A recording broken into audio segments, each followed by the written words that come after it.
As pro fighting gamer Shen points out, like building a house, you start by focusing on the foundation, stone after stone, so your construction will be strong. I just wanted to add that building a house doesn't have to be completely boring.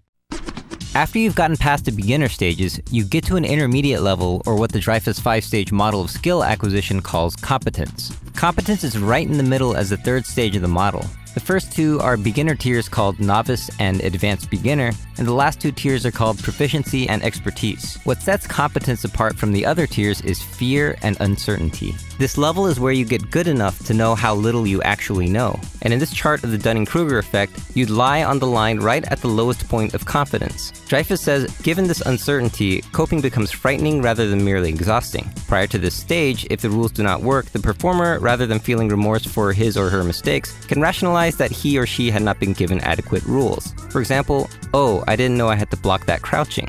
But at the competence stage, you know this and all the other rules, which means you have to start taking responsibility for your own choices. Since you already know the rules, you're now learning situations where there are far more possibilities. Learning situations means you have to watch your own matches to see what you did wrong, which is much easier said than done. You know you had to block this crouching, but you didn't because you weren't ready for an empty jump low attack. You know exactly what that scumbag did, but you weren't ready for it.